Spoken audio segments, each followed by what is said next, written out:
Hello everyone and welcome to the channel. I'm Emmanuel, I'm an airline pilot and currently in training for an Airbus type rating, and today let's put something of that to the test by flying a circling approach runway 02 at Palermo airport in Sicily. Now we have just about started our descent and I want to show you a little bit of the approach and brief you how we are going to fly it before we're actually going to do so. Now let's start with the approach itself. We are currently in Monte Carlo, where we'll join the localizer Zulu approach, runway 20, which will fly down to the circle to land minima of 1,000 feet, and from there on we are going to start our circling. Be aware, we got a little note over there that circling is to runway 02 is restricted to operations in visual meteorological conditions during daylight only. And we have another note over here, not authorized southeast of the airport. Looking at the chart, it becomes pretty clear, pretty straight away why that is the case, because there is a lovely cumulus granitus waiting for us over there.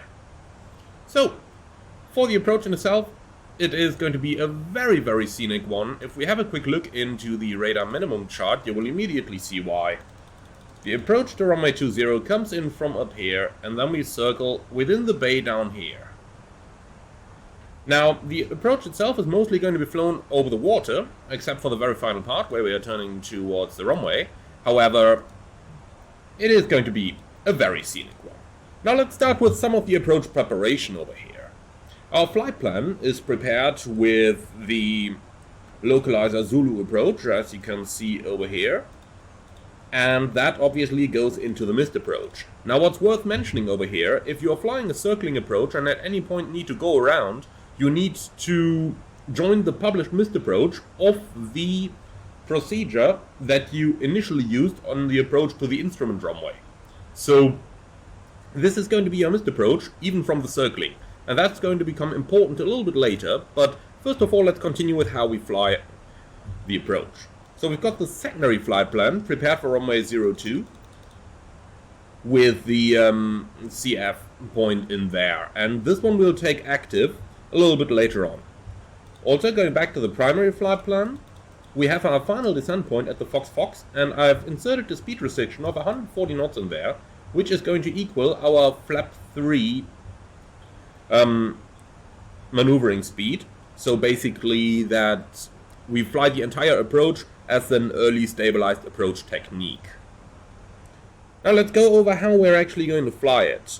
The interesting thing over here, we are definitely going to use the bird mode for this one, so that we've got the track and the FPA available. I'll switch to that a little bit later in the flight.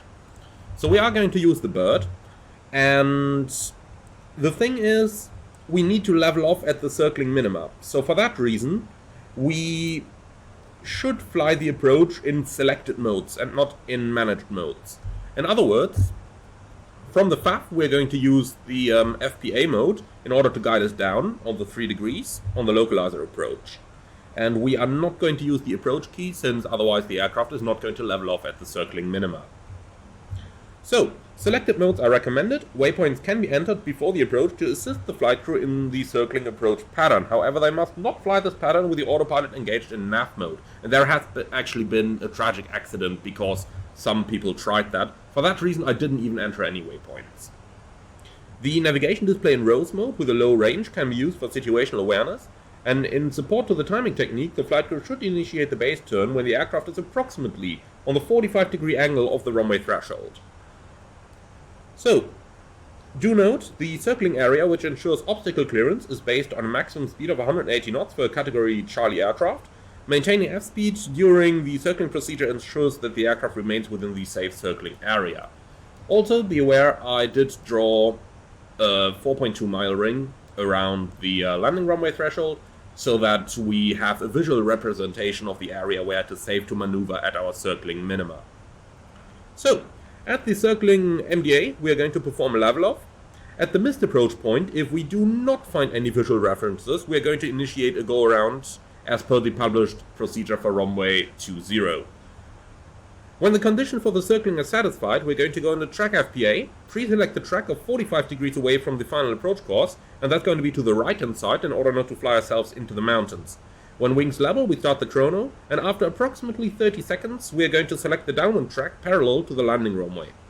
At any time in the downwind, we are going to activate the secondary flight plan in order to display the landing runway and take credit of the ground speed mini function in final approach when managed speed is used. Nevertheless, we should avoid too early activation of the secondary flight plan in order to keep the missed approach procedure of the instrument approach within the FMS if a go-around is necessary. However, we do have manual backup of that tuned in the RadNav page as well. We're going to talk about that a little bit later. Okay, when the aircraft is abeam the landing runway threshold, we're going to start the chrono, and the timing from abeam the threshold to beginning of the base turn depends on the height above the touchdown, and that's approximately 3 seconds per 100 feet. We're going to be at 1,000 feet, and the elevation of the destination is pretty much 0. For that reason, we're going to use, well, believe it or not, 30 seconds. Disconnect the autopilot and remove the flight directors at the latest before starting the descent towards the runway. We are going to keep the auto throttle on to reduce our workload.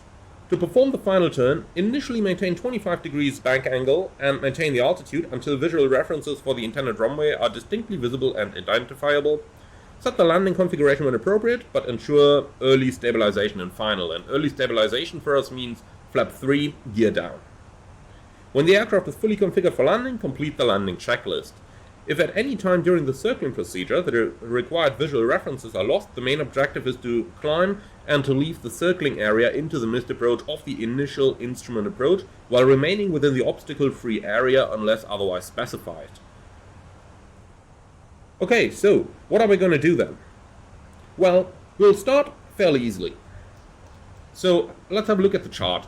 We join the localizer approach, and approximately 3 miles out, we're going to reach our circling minima of 1,000 feet. Then we're going to turn off, track, 45 degrees, so that's going to be a track of 246. And after 30 seconds, we'll turn downwind onto a track of 201. When passing abeam the threshold, we start our timing, 30 seconds.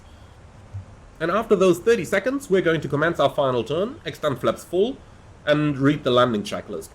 When the runway is in sight and can be kept in sight, disconnect the autopilot, turn off the flight directors, and then we'll start our manual descent down to the runway. I don't know how good the GPS of the Phoenix Airbus is over here. For that reason, I have selected the glide slope mode off, and I'm going to keep the terrain and system buttons on initially, but in case we get any spurious warnings, I will be very quick to turn those off. So in real life, obviously we wouldn't, but in the simulation, well, things can be a little interesting every now and then, so for that reason I am going to ignore that. Also, funnily enough, for a reason that's beyond me, the Phoenix has reduced speed to 250 knots at level 220, which is nonsense. For that reason we're getting higher profile. But, well, I am going to use the speed brake anyway, because there is still a little bit of stuff I want to tell you, and for that reason I'll take the additional time of having the reduced speed. Okay, in any case, we can also sit down our passengers.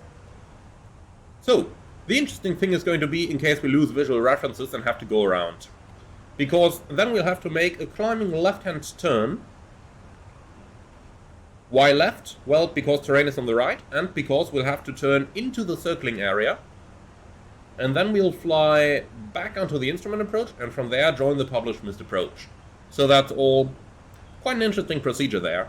The interesting thing is, once we're down here on the downwind, we'll have the secondary flight plan active, and for that reason we are going to lose our ability to track the missed approach with the nav mode of the FMS. So we gotta fly that manually, and the guidance for that is, as soon as possible, turn right on radial 321 Papa Romeo Sierra VOR, climb to 3000 and proceed to Salab Holding. So we'll have to use the navigation display for that. We got Papa Romeo Sierra 321 selected, and that's gonna be our selection for missed approach in case we have to. Alright, that should conclude the major part of the approach briefing. So very quick into how we're going to fly it. Down on the final, gear down, flap 3.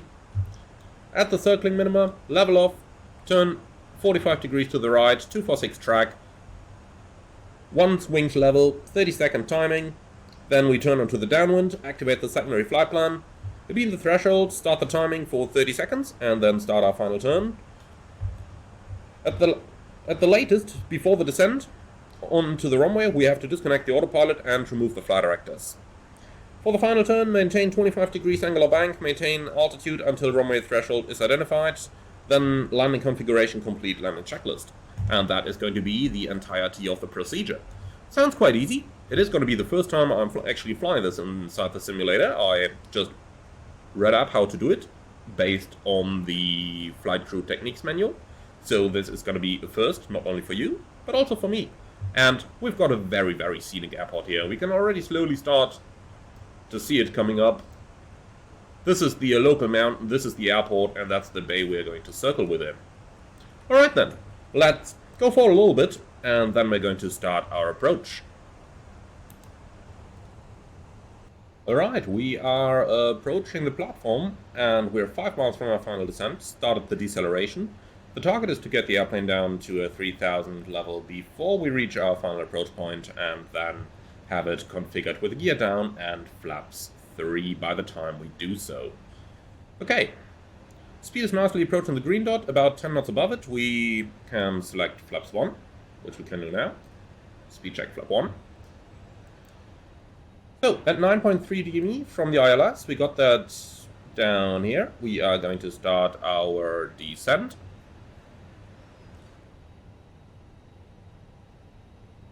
And that's pretty much going to be that part. So, okay, approaching the final descent point, flap 2. Speed check, flap 2.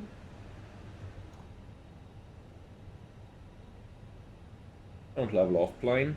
Get me down to 3000, please. Gear down.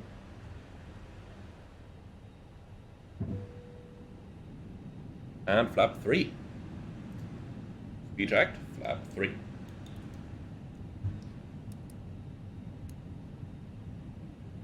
Okay, we've got alt star.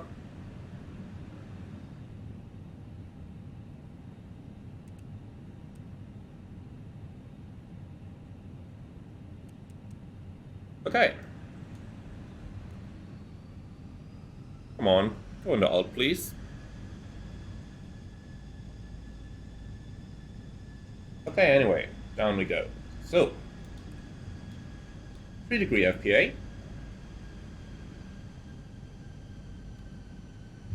1000 foot for the circling minima is set. And like that, we are now going to fly the approach. Just be aware, we do not actually see the DME from the ILS down here, but this is actually from the FLS mode of the Airbus, which we have installed in this one. In any case though, we got our glide slope as a backup over here, also coming from the FLS, telling us if we are high or if we're low. But with the FPA mode of the Airbus, this is really about as easy as it gets. The thing that I'm not entirely sure about is if I can actually get my ILS DME showing somehow. Maybe if we select this on, I don't know. Not really. Okay, well, so normally I would be using my ILS DME. However, we don't have that available over here, so we are just going to cross-check it against the FMS and against outside visual references. That's something I still need to get my head around. As I said a little bit earlier in the intro, first time doing it. Which actually makes it a lot more fun, doing it on the video straight away. But let's just be sure that we're on the same side over here. Okay, we see the ECAM memo except for the flaps already, and everything is done except for the flaps, as it's supposed to be.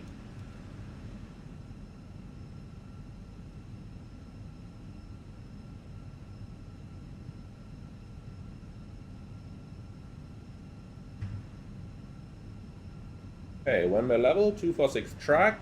This is probably going to vanish a little bit too early. I might have preset this too early, but anyway.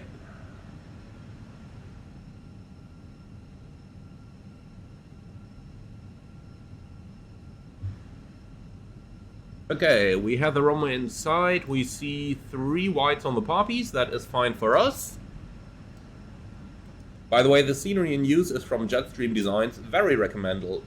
Very recommendable. It's a fantastic scenery.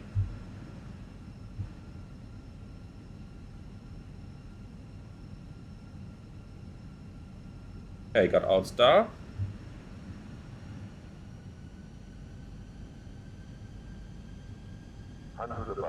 Checked. Okay, let's start the turn. Track.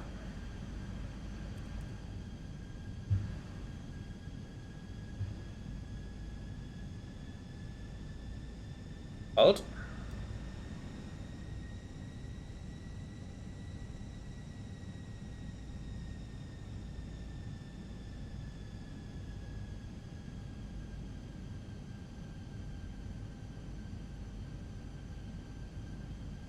Okay, we are wings level.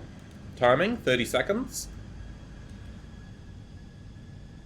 That's our runway down there.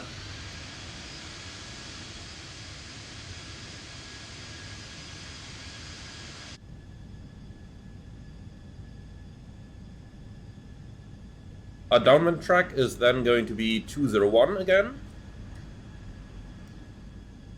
And that's the beautiful scenery on the arrival that I referred to earlier. Checked. Okay, 30 seconds. Left 201. Minima. Continue.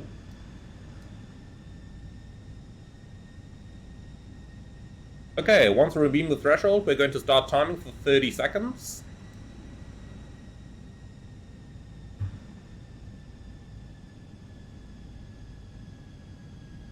You can see that I'm actually mostly looking outside over here, because this is a visual maneuver after all, and for that reason that's how we are actually flying it. Mostly with visual references. Okay, beam the threshold now. Timing 30 seconds. So, activate secondary.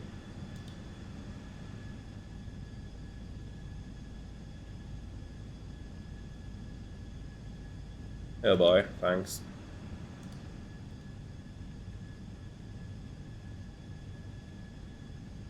Oh, I can't undo that. Okay, well, we're just gonna keep it like this.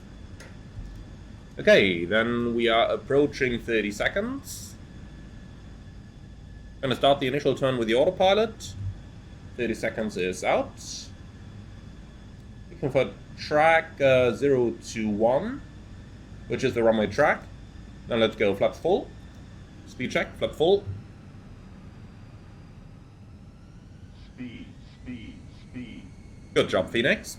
Okay, landing checklist. Eco memo, landing no blue. Landing checklist complete. Oh, that's a runway over there. Okay. Autopilot off. Flight directors off. And we'll start our descent.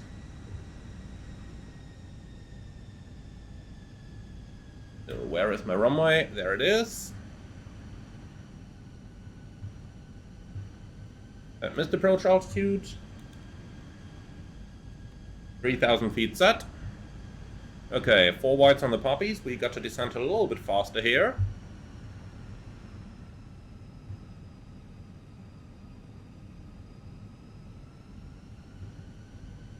But not more than 1,000 feet a minute.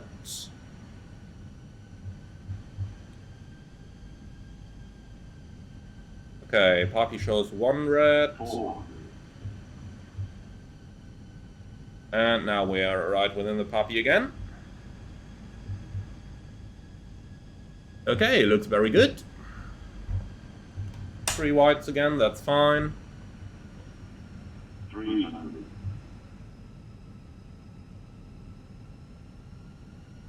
200.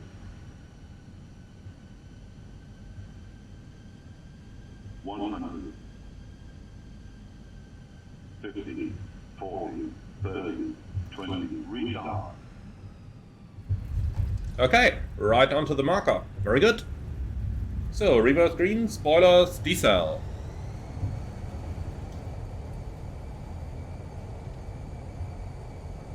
$70 knots, manual brakes.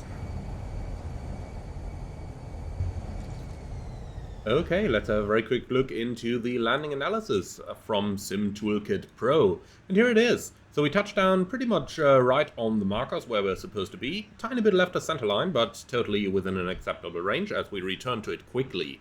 The one thing that I am not so happy with is that it says vertical speed 599 feet a minute, but I don't believe that to be entirely correct. Like, if you look at the remainder of the values, the pitch, the speed, all of that was pretty much spot on, with a 3-degree difference there from the wind that I could have, well, compensated for a little bit better. But apart from that, that vertical speed just doesn't seem right to me. For some reason, honestly, looking at it in the sim, the landing looked like, well, positive, obviously, as that is what we aim to do on a short runway, and right on the aiming point, so pretty much a textbook landing as it should be. The thing, however, is that it seems to me that the vertical speed recorded on the landings with the Phoenix is always a bit higher than it actually seems in the simulator. Like, I would guesstimate this one at like 300 feet a minute, which is positive, but absolutely fine. Anyway, if you like to, you can go back a little bit in the video and have a look yourself. And here we are, welcome to Palermo everyone. I surely hope you enjoyed this one. If you did, do let me know in the comments below. I need to say that I am pretty happy with how this approach was actually flown. Of course, something for improvement, but then again, the major part of it worked quite fine. So, thank you very much for watching. I hope you enjoyed this one. If you did, do let me know in the comments below. As always, I'm looking forward to your feedback, and I'm looking forward to your improvement suggestions. And then I would like to say thanks for watching. You can really help out the channel if you like, comment and subscribe under this video. And if you really love what I'm doing, I would appreciate to see a small donation through the Buy Me Coffee link, or maybe to see you as a channel member, which is going to give you exclusive early access to new videos before they're released for everyone else. Thank you for watching, and see you again very soon.